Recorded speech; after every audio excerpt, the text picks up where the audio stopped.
ठीक है ठीक है ठीक है ठीक है, थोड़ा 1 to 1 में चला गया। ठीक है गजेंद्र भाई, ठीक है जफर साहब, एक मिनट, ठीक है, मुझे एक ब्रेक भी लेना होगा। लेकिन देखिए, अब एक राजनीति में आप आरोप प्रत्यारोप करें, हाँ मैं आऊंगा सबके पास, फिर से आऊंगा, एक छोटा ब्रेक हार्डली 1 मिनट का। राजनीति में आप आरोप प्रत्यारोप करें, एक दूसरे के ऊपर चीजें लगाएं, आरोप लगाएं, लेकिन मेन बात यही है जिसकी हम बात कर रहे हैं कि क्या नरेंद्र मोदी सरकार, जो कि अपने 2 टर्म पूरे करेंगी, विपक्ष अगर उन्हें चैलेंज करने की सोच रहा है, वो एकजुटता की बात कर रहा है, तो क्या उसके पास वो एकजुटता, वो बांधने वाले सूत्र हैं? क्या उसमें अलग अलग नेता अपने अपने रास्ते तो नहीं खोज रहे? और अगर है भी तो वो किस ग्राउंड पे कहां जाके और कैसे लड़ेंगे, उसका कोई खाका या कोई मॉडल भी तो देखिए। एक छोटा ब्रेक के बाद बातचीत जारी रहेगी। Welcome back. आवाज अड्डा में बात हो रही है विपक्षी एकता की। एकता होती हुई तो दिख रही है, दौरे हो रहे हैं, मुलाकातें हो रही हैं, लेकिन क्या ये काफी होगा? अगर 2024 के बैटल ग्राउंड की बात करें तो क्या बीजेपी और उनकी मोदी और उनकी बीजेपी को ये विपक्षी एकता टक्कर दे पाएगी? चर्चा को आगे बढ़ाते हैं, हमारे सभी मेहमान बने हुए हैं। तो हर्षवर्धन, अब महंगाई, बेरोजगारी ये एक बड़ा मुद्दा, लेकिन ये ऐसे मुद्दे हैं जो शायद ही कोई सरकार रही हो जिनके दौरान ये नहीं आते हो, या शायद ही कोई सरकार रही हो जिन्होंने इनको कंप्लीटली खत्म कर दिया हो। ठीक है, फिर ईडी का दुरुपयोग। अब ये ईडी का दुरुपयोग एक ऐसी चीज है कि एक तरफ आप कह दो कि नहीं मैं सफाई कर रहा हूं, मैं पूरी तरह से क्लीन कर रहा हूं सिस्टम को, एक तरफ ये हो जाएगा कि नहीं भाई ये तो आप संस्थाओं को दुरुपयोग कर रहे हैं। मैं समझना चाह रहा हूं, देखिए पार्टियां या जिन्हें सत्ता में पहुंचना है उनका अपना एक नैरेटिव है या एक अपना व्यू पॉइंट है, लेकिन जिसे वोट देना होता है, जो जनता होती है, जो सबको सुन रही है, सबको देख रही है, उसका सोचने का तरीका थोड़ा अलग होता है। तो क्या विपक्ष जिन चीजों को लेकर चल रहा है या जिन चीजों को लेकर चलना चाहता है वो काम करेंगी, वो इफेक्टिव है? देखिए विपिन जी, किसी भी बात पर, मुद्दे पर जनता को भरोसा दिलाने के लिए सबसे जरूरी, सबसे बुनियादी शर्त है कि जो बात जो कह रहा है पहले वो खुद भरोसे में आ जाए। यानी वो नेता भरोसे में आ जाए, उसकी पार्टी के कार्यकर्ता भरोसे में आ जाए, और फिर अगर वो कोई सामूहिक एकता, विपक्षी एकता जैसी बात कर रहा है तो पूरा विपक्ष एक साथ हो बात करे। तो ये जो मूल शर्त है, यहां पूरी तरह से विपक्ष लैग करता है। लेकिन एक गंभीर संकट है, जब हम 60 के दशक की बात करते हैं, 70 के दशक की बात करते हैं, 90 के दशक की बात करते हैं, तो एक बहुत बड़ा फर्क जानते हैं क्या है? बहुत बड़ा फर्क ये है कि अब टेक्नोलॉजी ने बहुत तेजी में लोगों को फैक्ट चेक की आदत डाल दी है। यानी आप अगर कोई भी प्रोपागेंडा करेंगे, कोई भी, और वो कोई भी राजनीतिक दल हो सकता है, सभी राजनीतिक दल एक दूसरे के खिलाफ खूब झूठा प्रोपागेंडा करते हैं, उसमें कोई कमी नहीं होती। लेकिन आपको ध्यान में हो कि अगर शायद 2019 का ही चुनाव ये फैक्ट चेक वाला दौर नहीं रहा होता, टेक्नोलॉजी वाला दौर नहीं रहा होता, तो चौकीदार चोर है ये चल गया होता। तब देश भर में राहुल गांधी और पूरे विपक्षी नेता सब नारे लगाते, सब भाषण देते, और टीवी पर चर्चा होती या ऐसे बातचीत होती, अखबारों में बड़ी बड़ी हेडलाइन होती और वो चल गया होता। लेकिन दुर्भाग्य से ये समय नहीं है। विपक्षी नेताओं का संकट ये है कि उनके पास एक भी ऐसा आधार नहीं है। वो बिहार से निकलेंगे तो लालू जी का चेहरा, लालू जी का आशीर्वाद लेके ही तो चले हैं नीतीश जी ना। अब कोई कुछ भी करे वो सबसे आगे सामने आएगा। और अगर देश के अलग अलग नेताओं पर भ्रष्टाचार के मामलों में ये सब कुछ हो रहा है तो जनता तो खबर पड़ रही है ना। जनता तो 1-2 मिनट लगता है, गूगल अंकल की शरण में गई और उसने 10, 20, 30, 40, 50 न्यूज स्टोरीज निकाल ली जो 2014 की नहीं है। 2014 के पहले की खबरें हैं जिसमें इन नेताओं पर भ्रष्टाचार के मामले थे, ये नेता थे जो बचा लिए जाते थे, इन नेताओं पर एजेंसीज क्यों नहीं कार्रवाई कर रही। मुझे लगता है ट्रस्ट डेफिसिट इतना ज्यादा है और जनता आज के तारीख में सच इतनी तेजी से जान लेती है कि इतनी तेजी में कोई ऐसा नया माहौल बना पाना ये मुश्किल दिखता है।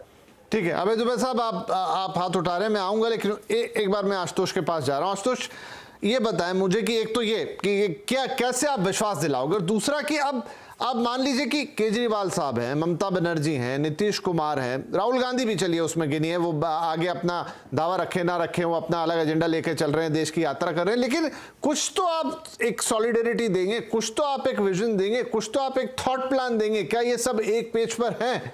शायद लगता तो नहीं है कि है, तो फिर कैसे चैलेंज करेंगे?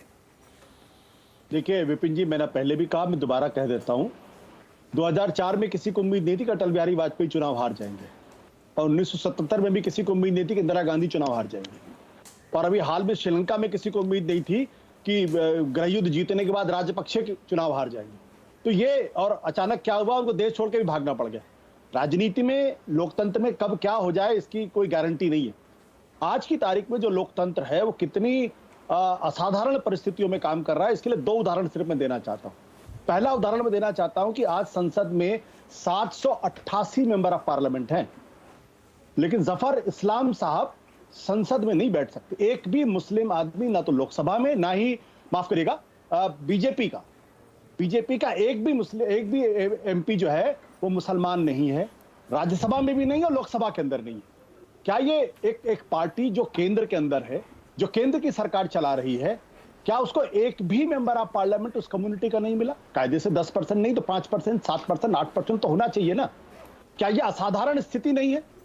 दूसरी बात, कोविड के समय अगर आप देखें तो देश के 97% लोगों की आय घटी है, 23% लोग गरीबी की रेखा के नीचे गए हैं, लेकिन गौतम अडानी की जो आमदनी है कोविड के दौरान 500% बढ़ी है। 30 अरब डॉलर से बढ़ के 137 अरब डॉलर पहुंच गई है और आज दुनिया के तीसरे सबसे अमीर आदमी है। क्या यह असाधारण स्थिति नहीं है? क्या ये पड़ताल का विषय लोगों के मन में नहीं उठना चाहिए कि जब एक आम आदमी की आय घट रही थी, वो गरीबी के रेखा के नीचे जा रहा था, तो ऐसा कौन सा करिश्मा हुआ, ऐसा कौन सा चमत्कार हुआ कि गौतम अडानी, और हाँ जी आऊंगा, अपनी बात रख लेने दीजिए, मैं आपके बारे में नहीं बोला था कि अडानी साहब की आय इतनी कैसे बढ़ गई 2 साल के अंदर, सिर्फ 2 साल। ऐसा कौन सा काम किया? क्या उन्होंने फेसबुक क्रिएट किया दुनिया के लिए? क्या उन्होंने एप्पल क्रिएट किया दुनिया के लिए? क्या उन्होंने गूगल क्रिएट किया दुनिया के लिए? क्या उन्होंने फोर्ड की तरीके से कोई नया कार का मॉडल क्रिएट किया दुनिया? ऐसा कौन सा ब्रांड क्रिएट किया कि पूरी दुनिया ने उनको हाथों हाथ ले लिया और उनकी आय इतनी बढ़ गई? या जैसे जेफ बेजोस है, उन्होंने कम से कम अमेज़न दिया दुनिया को, या एलॉन मस्क है जिन्होंने कम से कम इलेक्ट्रिसिटी कार दी दुनिया को, इन्होंने क्या दिया? तो ये असाधारण स्थितियां हैं। इसीलिए मैं कहता हूं कभी कभी असाधारण परिस्थितियां लोकतंत्र में असाधारण रिजल्ट भी दे देती हैं।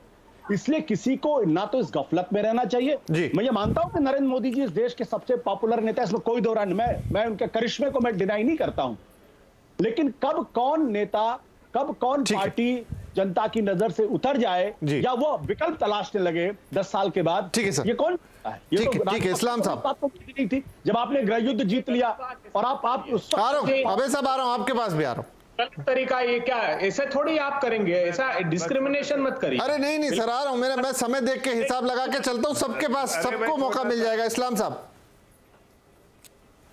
मैं बहुत छोटा सा संक्षेप में जवाब दे रहा हूं कि ये जब बात करते किसी के अमीर और गरीब होने का, किसी इस समय में, असाधारण समय में, कोई किसी के पास पैसा नहीं आ गया है। ये अपनी अपनी कंपनियां लिस्ट करती हैं। आज अगर आप देखिए, चाहे वो बिरला हो, चाहे वो टाटा हो, और अब किसी भी कंपनियों का देखिए वैल्यूएशन बढ़ता जाता है, इसलिए कि निवेशक अपना निवेश करते हैं, उन बाहर का हो या लोकल पैसा हो, वो निवेश करते हैं। अब टीसीएस का वैल्यूएशन देखिए, या एचडीएफसी बैंक का वैल्यूएशन है, नहीं एचडीएफसी बैंक का वैल्यूएशन देखिए, दुनिया के पता नहीं कितने बड़े बड़े बैंक का अगर वैल्यूएशन मिलाइए, सिटी बैंक, बड़े बड़े बैंक ऐसे, ग्लोबल बैंक, उसका वैल्यूएशन, और सिर्फ एचडीएफसी अकेला बैंक, उसका वैल्यूएशन देखिए, तो कितने बैंक समा जाएंगे उसमें। तो क्या इसमें एचडीएफसी की गलती है? अरे भाई, लोगों का कॉन्फिडेंस उसमें है, लोग निवेश कर रहे हैं, इसलिए वैल्यूएशन बढ़ रहा है। लोग जब बाय करते हैं तो शेयर के वैल्यू बढ़ता है, जब बेचते हैं तो कई लोग खाक में भी मिल गए। उनके बारे में आप क्यों नहीं करते हैं कि जो लोगों ने अच्छा काम नहीं किया, जिनमें लोगों का, इन्वेस्टर का कॉन्फिडेंस नहीं रहा, वो लोग खाक में भी मिल गए, तो उनका भी नाम लीजिए। आज आप देखिए, रिलायंस का देखिए तो रिलायंस का भी वैल्यू बढ़ा है। आप छोटी कंपनियां देखिए तो ऐसी छोटी कंपनियां बहुत बड़े, आप अगर उठा के रिपोर्ट पढ़िए सेबी की या एनएससी की, तो ऐसी बहुत सारी ऐसी कंपनियां हैं जिसके वैल्यूएशन 10 टाइम्स नहीं 100 टाइम्स बढ़े हैं। तो वो क्या कर सकते हैं? चलिए ठीक है आशुतोष, क्विकली जो भी रिप्लाई आपका, क्विकली। एक मिनट, यूनिकॉर्न बन रहा है, तो उसमें क्या कर सकते हैं भाई? लोगों का कॉन्फिडेंस है इसमें। आशुतोष जी का कॉन्फिडेंस नहीं हो सकता किसी पे, लेकिन इन्वेस्टर का है, निवेशक का है, तो उनको वो खरीद रहे हैं, तो बढ़ रहा है वैल्यू। कल बेच देंगे तो घट जाएगा वैल्यू। चलिए ठीक है जी जी जी। मैं जानता हूं और मैं कॉन्फिडेंट हूं कि गौतम अडानी साहब भारतीय जनता पार्टी के सदस्य नहीं है, इसलिए उनको डिफेंड करने की मजबूरी जफर इस्लाम की क्या मैं नहीं जानता। नहीं, मैंने आपको कॉन्सेप्ट बताया, जो कॉन्सेप्ट की कमी दिख रही थी आपको, वो बताया मैंने सिर्फ। नहीं, आप उनको क्यों इसमें डिफेंड कोई कर रहे हैं, पैसा मुझे समझ नहीं में नहीं किसी आ के रहा। पास है। मैंने तो भारतीय जनता पार्टी के बारे में कुछ नहीं बोला। चलिए ठीक है ठीक है, मुझे लगता है इसके लिए एक अलग डिबेट किसी